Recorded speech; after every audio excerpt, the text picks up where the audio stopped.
Bueno, muy buenos días entonces para todos. Ya que hicimos nuestra oración, ya dimos algunas instrucciones generales. Muy buenos días para todos. Qué gusto me da volver a saludarlos.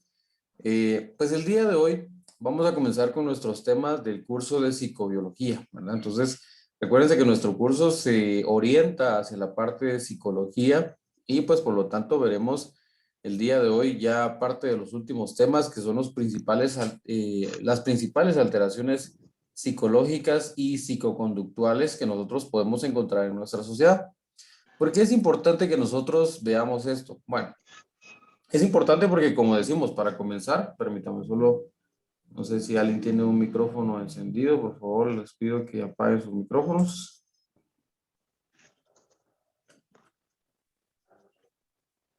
Profe Camo, disculpe, ¿tiene su micrófono encendido?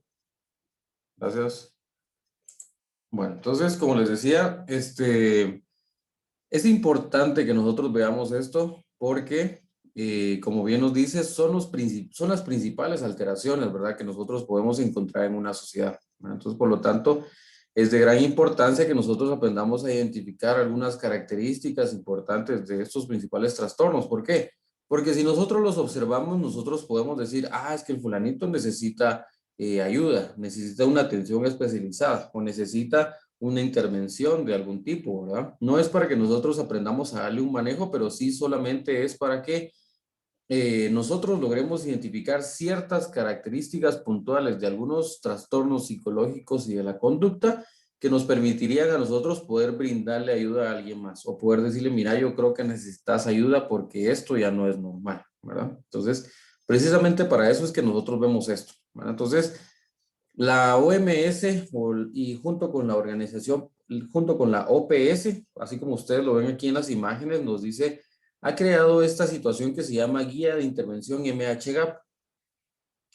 Y esta guía es principalmente pues para personales de salud, para personal de áreas hospitalarias, etcétera. Y precisamente es una guía rápida para poder identificar y sobre todo para poder darles tratamiento a estos principales trastornos mentales, neurológicos y por consumo de sustancias, ¿verdad? Como bien nos dice aquí el nombre. Guía de intervención MHGAP para los trastornos mentales, neurológicos y por consumo de sustancias en el nivel de atención de salud no especializado, ¿verdad? Entonces, pero como les digo, nosotros no vamos a ver realmente cómo darle un tratamiento, sino que me interesa que veamos las definiciones de las principales alteraciones, ¿verdad? Eso es lo único que nos interesa. ¿Estamos?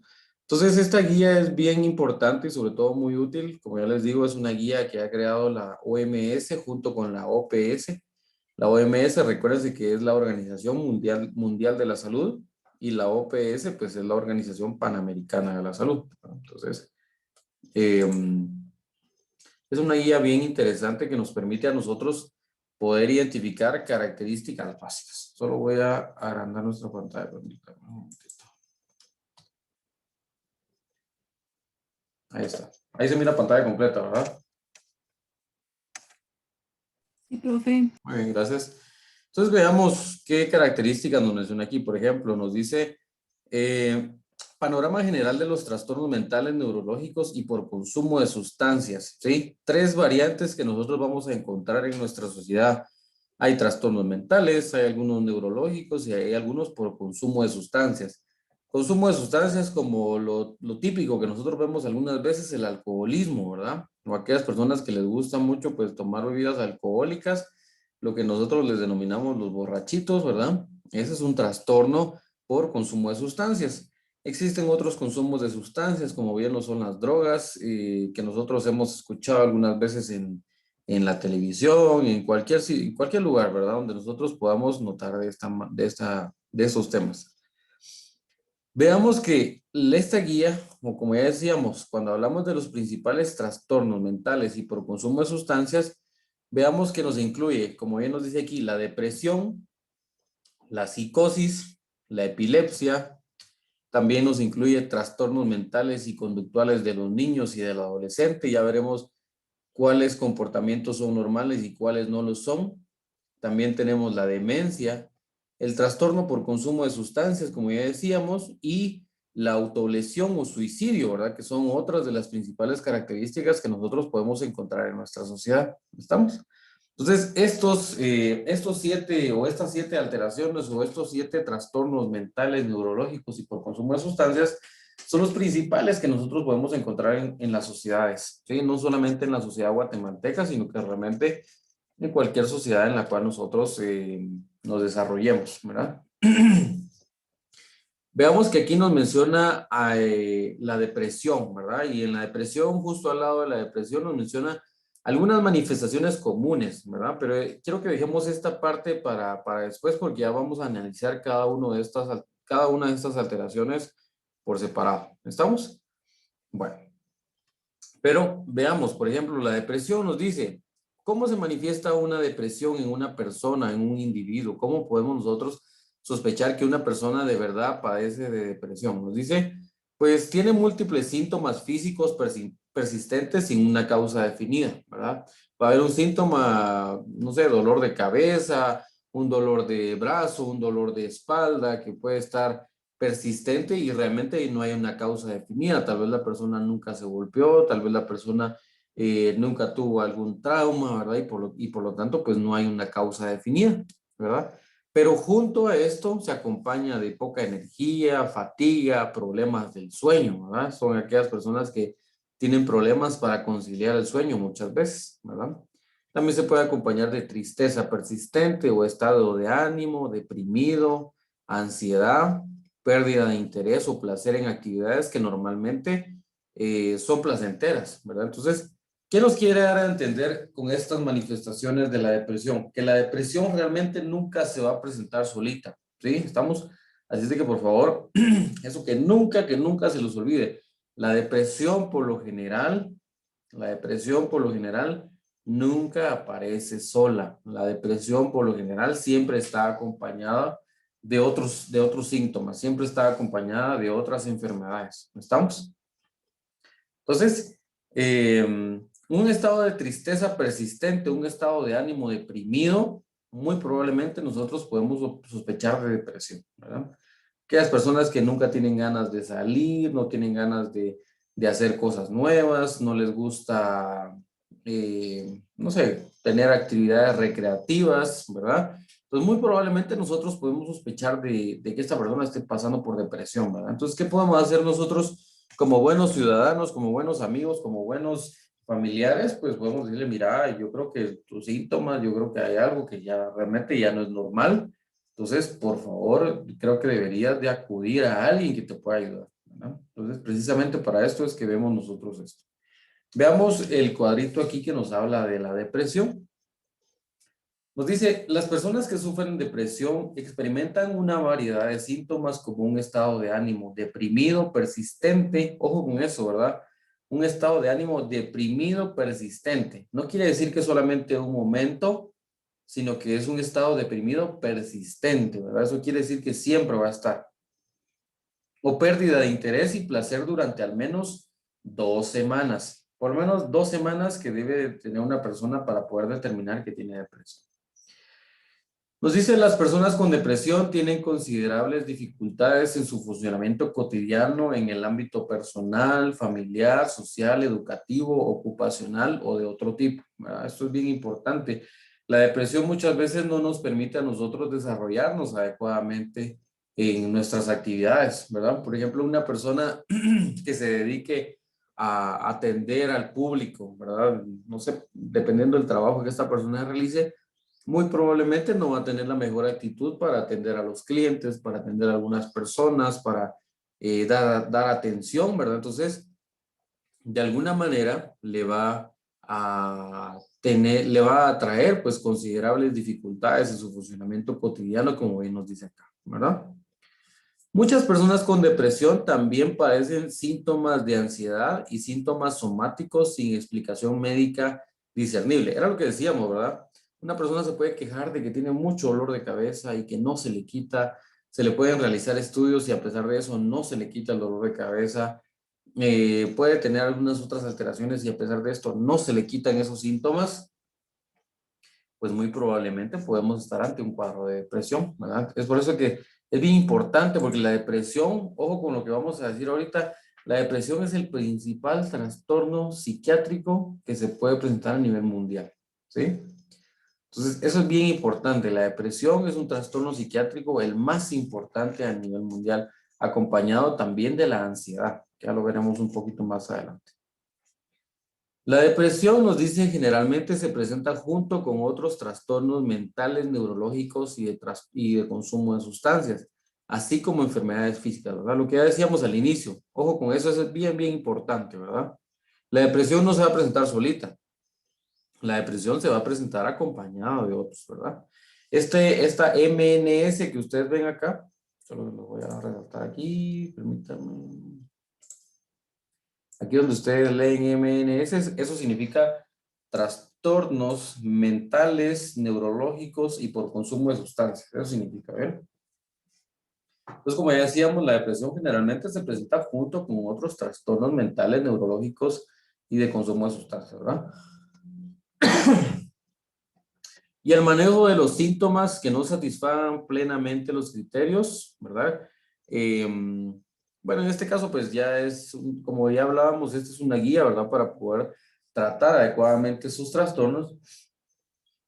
Pero lo que nos dice aquí es de que si no se logra manejar adecuadamente esta depresión junto con esta guía, pues hay que tomar otras clasificaciones. Pero como ya les decía, a mí me interesa que ustedes sepan solamente identificar características importantes de estas alteraciones psicológicas, ¿verdad? Alteraciones psiquiátricas importantes de nuestra sociedad. ¿Estamos? No sé si alguien tiene alguna duda aquí hasta dónde vamos. ¿Algún comentario, alguna duda? Va, entonces, ¿qué me interesa de la depresión que ustedes sepan? Para comenzar, como ya decíamos, ¿cómo lo podemos nosotros identificar? Bueno, un estado de ánimo, como yo nos dije, un estado de ánimo deprimido persistente. Eso es bien importante, ¿verdad? Si nosotros hablamos de un estado de ánimo deprimido persistente, estamos hablando de depresión, ¿verdad? Va a traer dificultades en su funcionamiento cotidiano. Eso también es bien importante. ¿Por qué? Porque tal vez puede tener un ánimo deprimido persistente, pero si no tiene alteraciones o dificultades del funcionamiento cotidiano, pues muy probablemente es otra cosa, ¿verdad? O es solo un estado de pseudo depresión, ¿verdad? Eh, Vamos a ver, como ya decíamos, la depresión se presenta junto con otros trastornos, como ya decíamos, eso es bien importante también. Se va a presentar junto con otros trastornos, ¿verdad? Eso es bien importante. Como ya decíamos, nunca se va a presentar solita, ¿verdad? Entonces, esas tres cosas me interesa a mí que ustedes sepan de la depresión. Es un estado de ánimo deprimido persistente, ¿verdad? O pérdida del interés, que nos va a traer dificultades en el funcionamiento cotidiano. Y ojo con esto, se va a presentar junto con otros trastornos, ¿verdad? O junto con otros síntomas, como ya decíamos, un dolor de cabeza persistente, ¿verdad? Un dolor en alguna parte del cuerpo, náuseas, alguna otra cuestión, ¿verdad? Que la persona esté presentando. ¿Estamos? Incluso en algunos casos se puede presentar junto con diarrea o estreñimiento, ¿verdad? Entonces, bien importante cómo se puede presentar la depresión. ¿Alguna duda aquí hasta dónde vamos? No, Bueno, profe. perfecto. Muy bien, entonces pasemos con el siguiente. La psicosis. Bueno, la psicosis. Este trastorno es bien, bien interesante. Y por favor, antes de, bueno, vamos a dar una pequeña definición de psicosis y luego, pues quiero que anoten unos conceptos y unas definiciones que me interesa que ustedes tengan bien, bien claras, ¿verdad? La psicosis, cuando hablamos de psicosis, a qué lo asocia usted, Fernanda, la psicosis? Fernanda Barrera.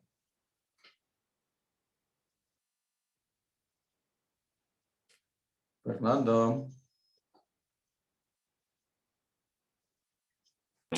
Eh, ¿A qué lo asocia o qué piensa usted cuando yo le digo psicosis? O una persona psicótica, ¿usted en qué piensa rápidamente o cómo lo asocia? Ay, no sé, una persona con cambios de ánimos Ujú. muy, ¿cómo se dice? Muy persistentes, muy... Persistente de un momento a otro, digamos. Exacto, sí. Va muy bien. A ver, no sé quién más quiere participar. A ver, Emily Salazar. Pero usted qué opina o qué piensa, ¿verdad? ¿O a qué se le viene a su cabeza cuando yo le digo, es que esa persona es psicótico? ¿Qué piensa usted o con qué lo relaciona? Con una persona bipolar, porque cuando Bipolar. nosotros tenemos a una persona que cambia bruscamente de ánimo, pues decimos que es psicótica, porque hasta parece, o se puede decir, loca porque estás con un humor en un Exactamente. momento y lo cambias. Exactamente, muy bien, Emily, gracias, gracias. Ahí está la palabra que yo quería escuchar, ¿verdad? Loco. Por lo general nosotros le llamamos a estas personas locos, ¿verdad? Decimos, ah, es que fulanito está loco, ese está loco porque tiene estas ideas, estos pensamientos así meros extraños, ¿verdad? Pero la psicosis no es solamente esto, ¿verdad? Veamos qué nos menciona aquí acerca de la psicosis. Nos dice, el módulo sobre la psicosis abarca el manejo de dos trastornos de salud mental, la psicosis y los trastornos bipolares, ¿verdad? Cuando hablamos de trastornos bipolares son estados de ánimo que van de un momento a otro cambiantes, ¿verdad? Las personas con alguna psicosis o trastorno bipolar corren un alto riesgo de estar expuestas a estigmatización, que era lo que decíamos, los estigmatizamos, decimos, es que fulanito está loco, ese no sabe qué es lo que habla, no sabe qué es lo que está diciendo, ¿verdad? Entonces, eso es estigmatización. También a la discriminación, ¿verdad? Muchas veces discriminamos a aquellas personas que tienen una forma de pensar distinta a la nuestra y la violación a su derecho de vivir con dignidad, ¿verdad? Eso pasa muchas veces. Decimos, ah, es que él está loco, entonces no les damos las mismas oportunidades, no lo respetamos de igual forma, ¿verdad? Entonces, obviamente esto es algo malo, esto es algo que tiene que cambiar en nuestra sociedad, pero ¿cómo lo vamos a cambiar? Hasta que nuestra sociedad sea una sociedad educada, ¿verdad? Una sociedad que sepa cuál es la diferencia entre la depresión y la psicosis, por ejemplo, ¿verdad? Ya ustedes al terminar esta clase ya pueden definir cuál es la diferencia entre una demencia, una psicosis, la ansiedad, por ejemplo, ¿verdad? Entonces ya no va a ser lo mismo, ¿estamos? Veamos directamente cómo podemos definir la psicosis. Ojo con esto. La psicosis, esto es lo que comúnmente nosotros le decimos a los locos. La psicosis se caracteriza por la distorsión del pensamiento, o sea, por un pensamiento diferente, ¿verdad? Y de percepción y por la perturbación de las emociones y los comportamientos. La persona también puede presentar un lenguaje incoherente o ilógico, ¿verdad? Además, se pueden detectar síntomas como alucinaciones, estados delirantes, ¿verdad? Anormalidades graves de la conducta, alteraciones de las emociones, entre otros, ¿verdad? Entonces, ojo con esto que les voy a remarcar yo aquí. Permítanme. Nos dice, la persona puede presentar un lenguaje incoherente o ilógico. Además, se puede detectar síntomas como alucinaciones, estados delirantes o lo que nosotros le determinamos delirios, ¿verdad? Anormalidades graves de la conducta, ¿verdad? Y alteraciones de las emociones. Entonces, por favor, quiero que en su cuaderno anotemos, vamos a anotar 3 conceptos junto con sus definiciones, por favor. Vamos a anotar de primero, la ilusión. ¿Qué es una ilusión? Bueno, ilusión, coloquen ahí 2 puntos. Una ilusión es la ilusión es una percepción,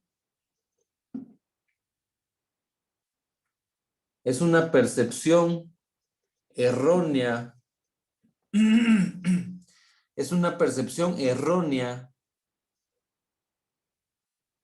de la realidad, coma,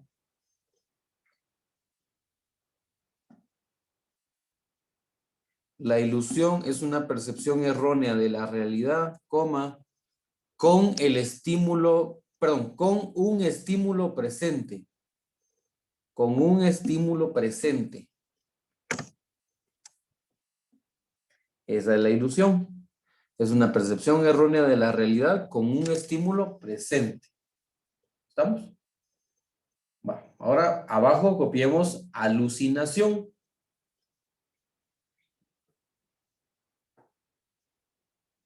Alucinación es una percepción errónea de la realidad. Es una percepción errónea de la realidad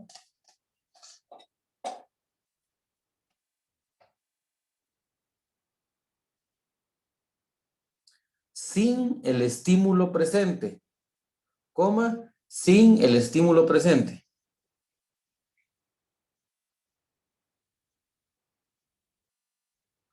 Va. Y abajo, por favor, copiemos también delirios. 2 puntos. Delirios.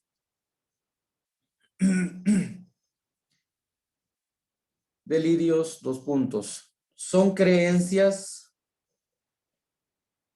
los delirios son creencias fuertemente arraigadas. Los delirios son creencias fuertemente arraigadas. ¿No estamos? Bueno, ¿alguna duda aquí hasta dónde vamos? No sé si alguien... Va, entonces, quiero que por favor pongan atención a esto que les voy a explicar. Ya ustedes copiaron cuál es la definición de ilusión, alucinación y delirio. La ilusión, nos decía ahí, es una percepción errónea de la realidad con un estímulo presente. Por ejemplo, si yo tengo aquí mi pachón, ojo aquí a la cámara, por favor. Si yo tengo aquí mi pachón, ¿verdad? Y yo estoy viendo que mi pachón empieza a sacar luz, empieza a tirar como humo, ¿verdad? Y mi pachón, ustedes ven que no lo está haciendo. Yo les digo, pero miren mi pachón cómo tira de humo. Miren mi pachón cómo está brillando, cómo está cambiando de colores. Eso es una ilusión. ¿Por qué? Porque es una percepción errónea de mi realidad, pero con un estímulo presente. O sea, el estímulo del pachón, yo sí lo tengo presente, ¿verdad? Eso es una ilusión. Pero si yo vengo y les digo, ya ustedes vieron el dragón que yo tengo aquí atrás. O si yo les digo, ya ustedes vieron el elefante rosado que yo tengo aquí atrás, eso es una alucinación. ¿Por qué? Porque es una percepción errónea de la realidad sin un estímulo presente. O sea, no hay ningún elefante, no hay ningún dragón, no hay nada. Entonces, eso es la diferencia entre ilusión y alucinación. La ilusión sí hay un estímulo presente, aunque yo lo estoy percibiendo de una manera errónea, mientras que la alucinación no hay un estímulo presente y pues por lo tanto yo estoy percibiendo algo que no está, ¿verdad? Esa es la gran diferencia entre ilusión y alucinación. Y el delirio, como ya decíamos, son creencias fuertemente arraigadas. Por ejemplo, si yo les digo, es que la fulanita está enamorada de mí, o si ustedes dicen, es que el fulano está enamorado de mí, dice la gente, ¿verdad?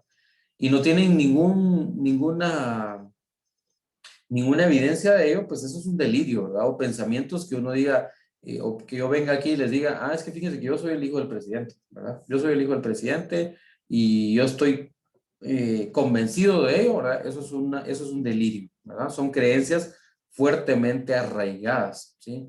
Si yo les digo, es que el fulanito es el salvador del mundo y él viene para ayudarnos, eso sería, pues, es un delirio, ¿verdad? Son creencias fuertemente arraigadas. Es algo que yo estoy completamente convencido, ¿verdad? Entonces, eso es la psicosis, ¿estamos? Como bien nos decía aquí, se caracteriza, vamos a leer ahorita un poquito, ahorita que ya tenemos un poquito más claro el concepto de ilusión, alucinación, delirio, veamos lo que nos menciona aquí acerca de, permítame un momentito que se me corrió esto.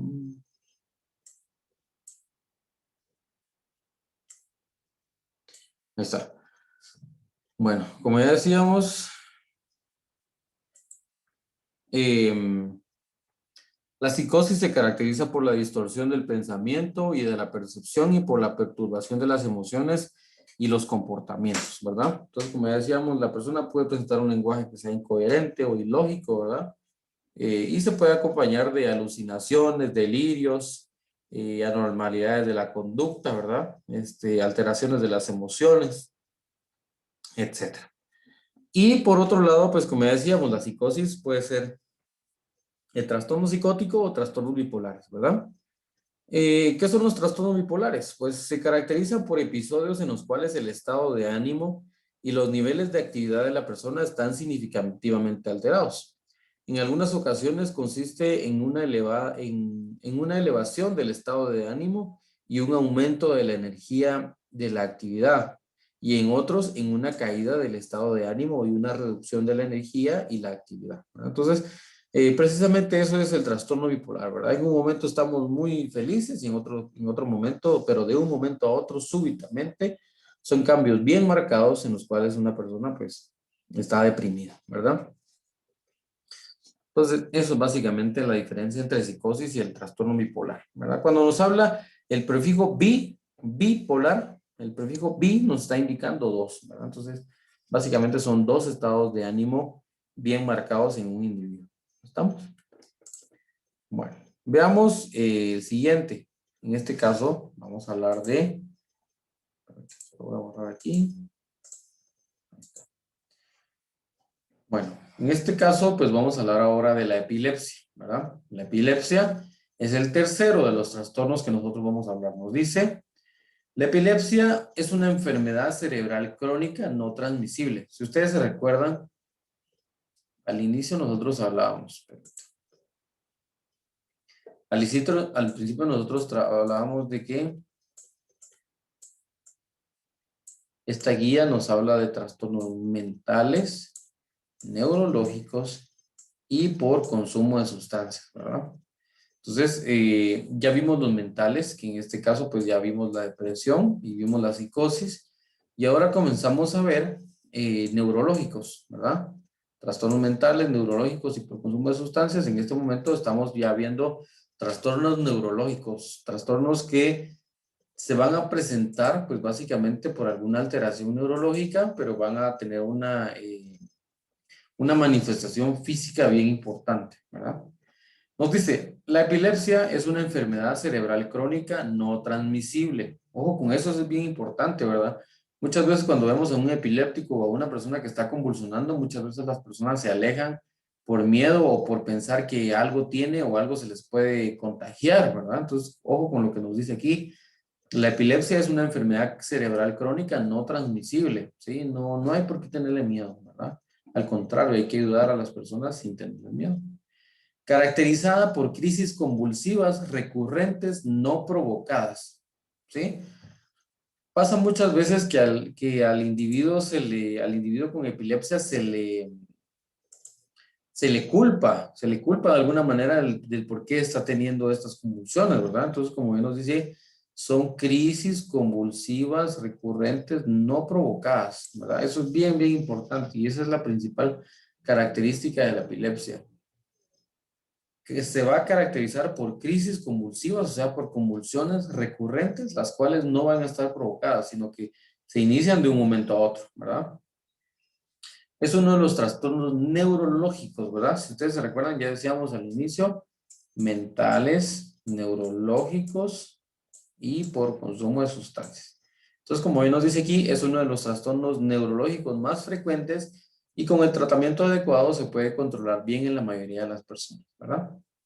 La epilepsia tiene muchas causas, ¿sí? Muchas causas. Puede ser genética o puede presentarse en personas con antecedentes de un trauma al nacer, ¿verdad? Por ejemplo, aquellas personas que al momento del nacimiento, pues por alguna razón se les dificultó salir de la madre. Traumatismos cerebrales como un trauma cráneoencefálico, ¿verdad? Por ejemplo, un accidente en moto nos podría provocar un trauma cráneoencefálico. Y accidentes cerebrovasculares, como lo que nosotros comúnmente le llamamos el derrame cerebral, ¿verdad? El derrame cerebral o el infarto cerebral es un ejemplo bien importante de cómo es que se pueden generar estas epilepsias. En algunos casos no se puede identificar una causa específica. Eso también es bien interesante, ¿verdad? Las crisis epilépticas son causadas por una actividad eléctrica anormal en el cerebro y son de dos tipos. Las convulsivas, ojo con eso que nos menciona aquí, ¿verdad? Las convulsivas y las no convulsivas, ¿sí? Eso quiere decir que una persona puede padecer de epilepsia y tener convulsiones, o también puede ser el caso de otra persona que padezca de epilepsia y nunca tener una convulsión, ¿verdad? ¿Estamos? La epilepsia no convulsiva, o sea, en la cual una persona tiene una actividad eléctrica aumentada, nos dice, la epilepsia no convulsiva tiene características como alteración del estado de mental, mientras que la epilepsia convulsiva se caracteriza por movimientos anormales súbitos, que incluyen rigidez y sacudidas del cuerpo, ¿verdad? Yo creo que todos hemos visto, aunque sea, tal vez no en la vida real, pero aunque sea en la tele, hemos visto cuando una persona está con una crisis convulsiva, ¿verdad? Son movimientos pues muy violentos, ¿verdad? Movimientos anormales súbitos, como bien nos dice aquí, son movimientos violentos, pero eso no quiere decir de que todas las personas con movimientos violentos de un momento a otro estén en convulsión, ¿verdad? Y como bien nos dice aquí, que incluyen rigidez y sacudidas del cuerpo, ¿verdad? Este tipo de epilepsia, la epilepsia convulsiva, está asociado con una mayor estigmatización y un aumento de la morbilidad y la mortalidad. Eso es bien importante, lo que nos dice aquí, mayor estigmatización, ¿verdad?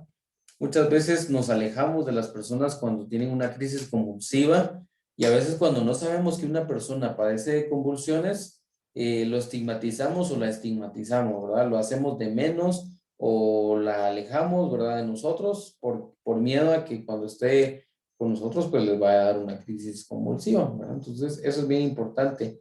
¿Por qué? Porque este tipo de epilepsia, como bien nos dice aquí, tiene una mayor estigmatización, ¿verdad? Hay un mayor rechazo a nivel social. Estamos, entonces, ¿qué me interesa a mí de la epilepsia? Pues precisamente lo que yo les he marcado aquí, ¿verdad? Las crisis convulsivas recurrentes no provocadas van a ser características de la epilepsia. Recuérdense que hay una convulsiva y no convulsiva. Y la convulsiva, o sea, las personas que tienen convulsiones son las que tienen una mayor estigmatización, tienen un mayor estigma dentro de nuestra sociedad. ¿Estamos? ¿Alguna duda aquí hasta dónde vamos? Profe, Dígame. yo tengo una duda. Sí. En este tema de la epilepsia, después de tener una crisis, también existe pérdida de memoria. Sí puede existir la pérdida de memoria. Ah, sí, sí puede existir. Hay personas que durante las crisis convulsivas recuerdan precisamente todo el periodo de la crisis, ¿verdad? Y hay personas las cuales no recuerdan nada, ¿sí? Entonces va a depender mucho de, como bien nos decía aquí, de la actividad eléctrica. Qué tan intensa vaya a ser la actividad eléctrica cerebral, ¿verdad? Porque recordemos que, como bien nos dice aquí, las crisis epilépticas son causadas por una actividad eléctrica anormal en el cerebro, ¿verdad? Recuerden que el cerebro, como toda célula, tiene una actividad eléctrica. Cuando esa actividad eléctrica está aumentada, es como que nos diera una descarga, ¿verdad? Como cuando en la casa hay una descarga de energía, entonces se va la luz, ¿verdad? Algo así similar es esto. Cuando hay una descarga de energía, el cuerpo pues convulsiona, ¿verdad? Pero es precisamente por estas actividades eléctricas anormales. ¿Y por qué se pueden dar estas? Como ya decíamos, pues en algunos casos no hay una causa determinada, pueden ser genéticas, pueden ser por un accidente, pueden ser por un trauma, ¿verdad? Entonces, hay muchísimas causas, pero ojo que nada es transmisible. Pero sí, precisamente como bien nos decía usted, Fernanda, algunas personas se pueden recordar del episodio de la convulsión y hay otras que solamente se despiertan y dicen, ¿qué pasó? ¿Qué pasó? No me acuerdo de nada. Solo me acuerdo que me caí, dicen algunos, y se despiertan nuevamente y ya continúan su vida, ¿verdad?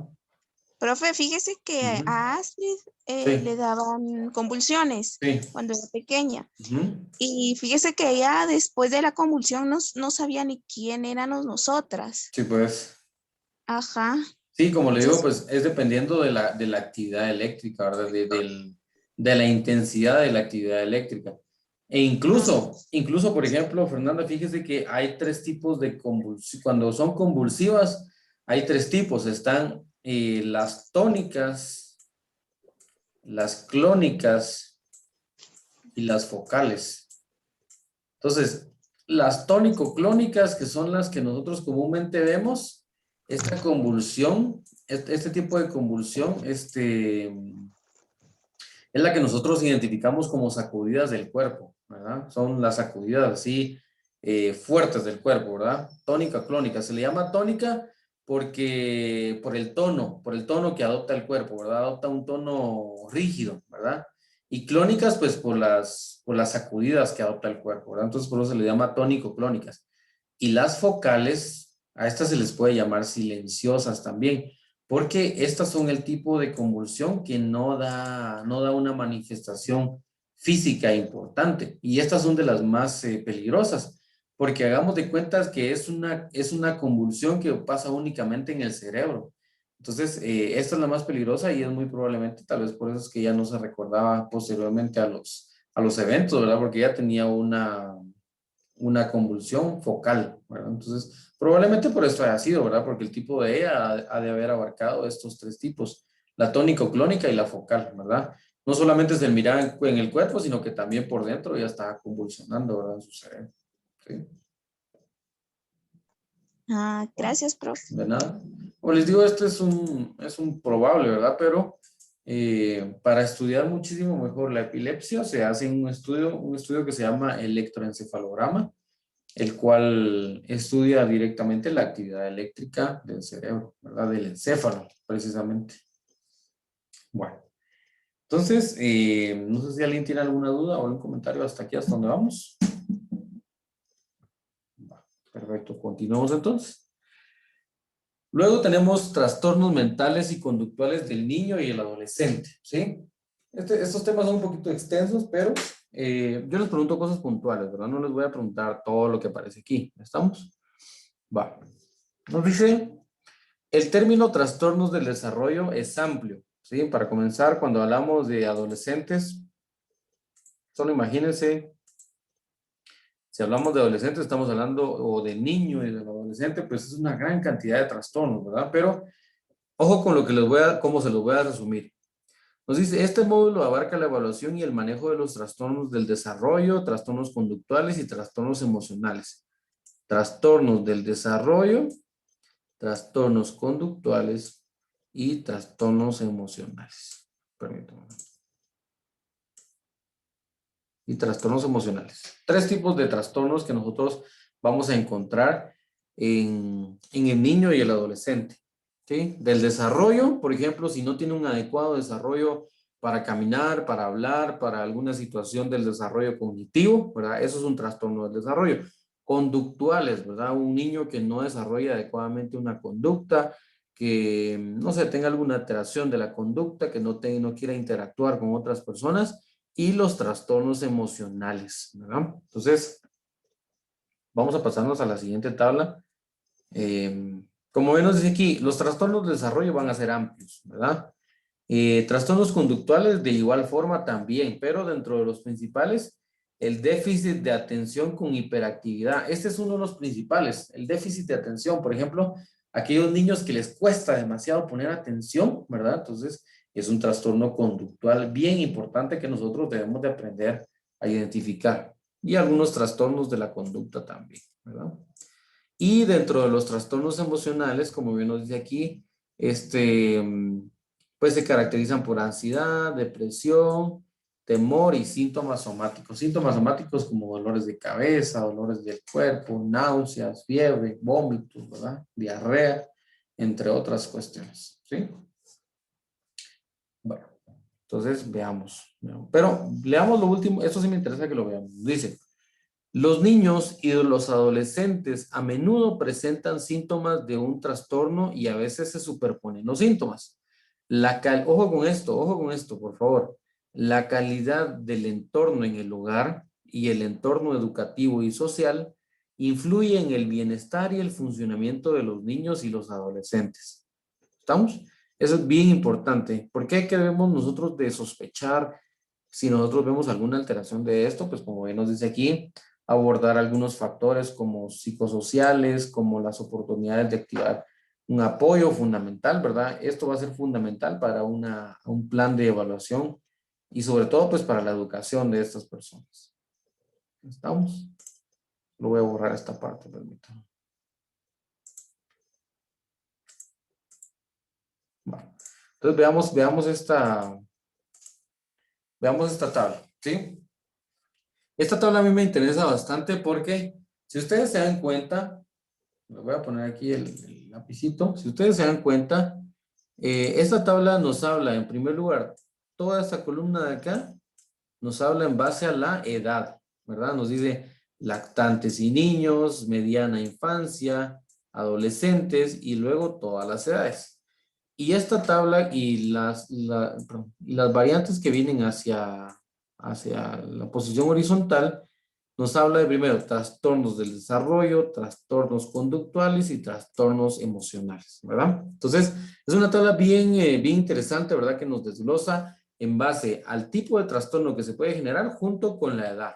Entonces, por ejemplo, si nosotros hablamos de trastornos del desarrollo, ¿verdad? Si nosotros hablamos acerca de trastornos del desarrollo en lactantes y niños pequeños, o sea, menores de 5 años, pues nos dice trastornos del desarrollo como la inapetencia, un crecimiento insuficiente, una disminución del tono motor, ¿verdad? Etcétera. ¿Cómo se va a manifestar?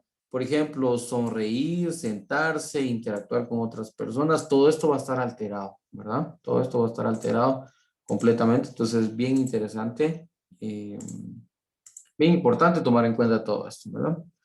Trastornos conductuales, ¿verdad? Principalmente, como bien nos dice aquí, de las edades de los 4 a los 18 años, ¿sí? Y ya nos pone aquí algunos ejemplos también. Y lo que a nosotros nos interesa son los trastornos emocionales, ¿verdad? Trastornos emocionales. ¿Por qué? Porque nuestra clase se llama psicobiología, ¿verdad? No se llama alteraciones del desarrollo ni de la conducta, ¿verdad? Sino que principalmente nos interesa trastornos emocionales. Por ejemplo, un niño menor de 5 años puede generar timidez, ¿verdad? Una dificultad para iniciar el juego y la interacción social, ¿verdad? Dificultades para dormir y comer, eso es bien importante, ¿verdad? Por eso es que durante estas edades nosotros debemos de tratar de cumplir todas las necesidades que tenga el niño. ¿Se recuerdan ustedes que hablábamos de las etapas del desarrollo según Freud, según Piaget, según Erik Erikson? ¿Se recuerdan? Que hablábamos de eso hace algunas semanas y veíamos que en cada una de las etapas se veían diferentes características, ¿verdad? Entonces cada uno manifestaba diferentes enfoques, ¿verdad? Para el desarrollo de un individuo.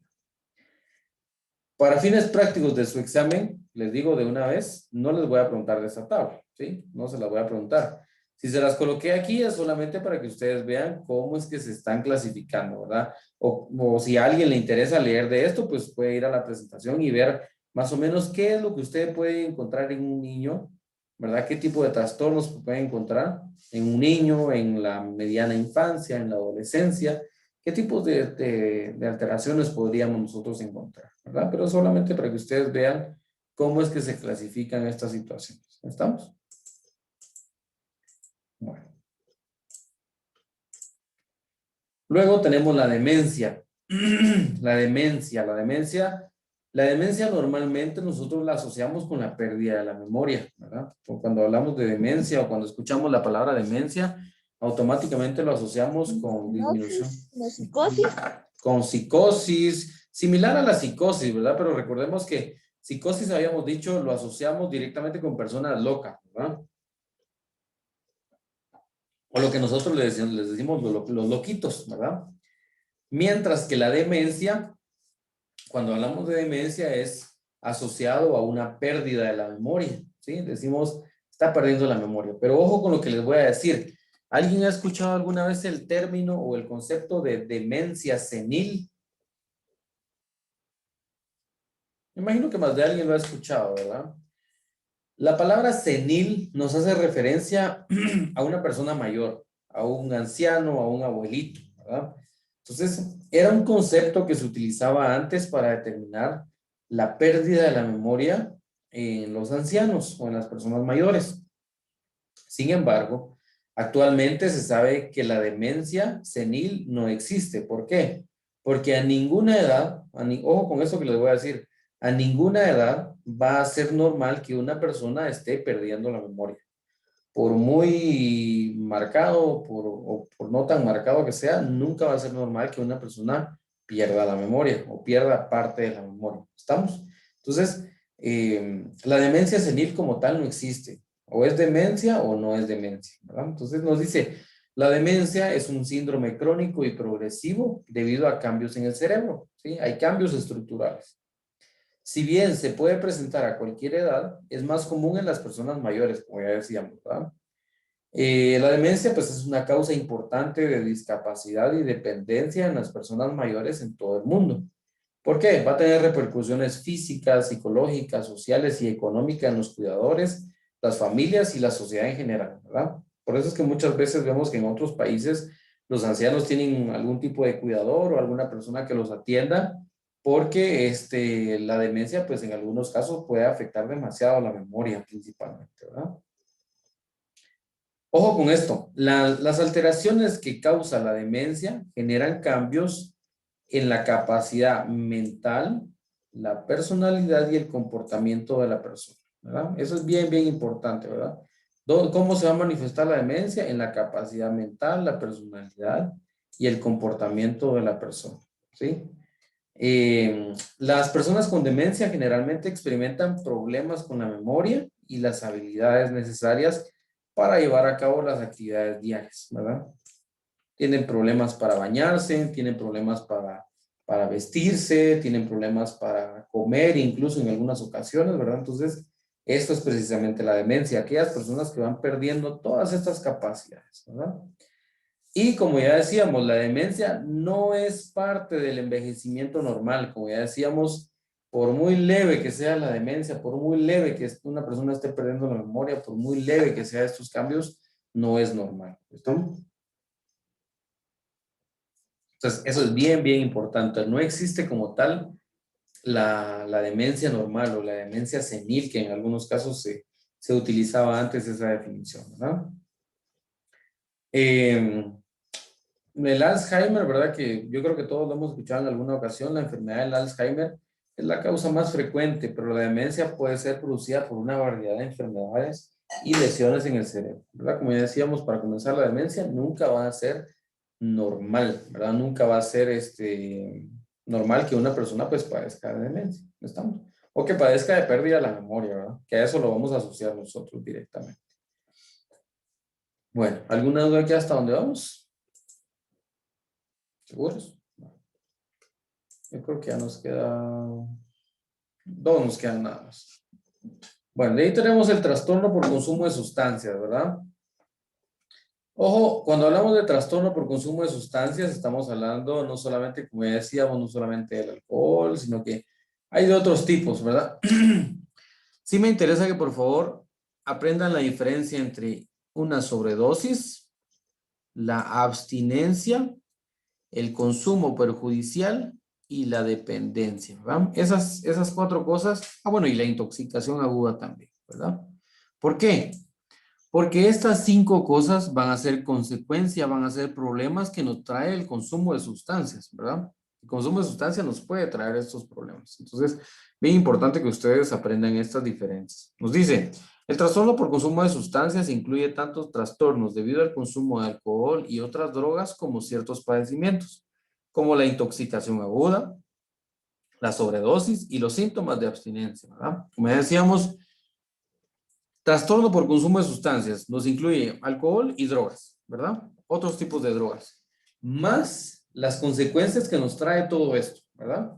¿Qué consecuencias? La intoxicación aguda, la sobredosis, la abstinencia, el consumo perjudicial y la dependencia. ¿Estamos? Entonces, esas cinco cuestiones, esas cinco consecuencias, es bien importante que aprendamos la diferencia entre cada una de ellas. Aquí, pues, yo esas sí se las dejo para que ustedes la lean, por favor, porque aquí, pues, solamente, aquí les aparece básicamente cuál es la diferencia entre cada una de estas. Y permítanme que se me fue el mouse. Ahí está. Entonces, como ya decíamos, cada una de estas, pues, va a tener sus diferencias. ¿Estamos? Solo quiero ver cómo vamos con el tiempo. Bueno. Y ya para finalizar, bueno, y aquí vemos nosotros, me interesa que ustedes por favor vean esta parte donde nos habla de los efectos del uso prolongado de estas sustancias, ¿verdad? Ya la siguiente semana voy a tratar yo de explicarles un poquito más de esto, ¿verdad? Si quieren, miren, pues vamos a ver, vamos a dejarlo hasta demencia, ¿vieron? La siguiente semana yo voy a tratar de explicarles lo último de este tema, pero esto sería hasta dentro de 15 días, ¿verdad? Pero por el momento vamos a quedarnos hasta aquí donde dice demencia, ¿sí? Porque ya van a ser las 20, ya se va a terminar nuestro periodo. Nos faltaría esto, ¿verdad? Me interesa bien que veamos esto, cuáles son los efectos del uso prolongado, por ejemplo, del alcohol, del tabaco, ¿verdad? De algunas sustancias prohibidas y de algunas drogas, ¿verdad? De las más escuchadas. Y también que veamos un poco de autolesión y suicidio, ¿verdad? Entonces, y también pues de otros padecimientos que son muy importantes hablar. Entonces, vamos a dejar pendiente esa parte, ¿me vieron? Para la próxima clase.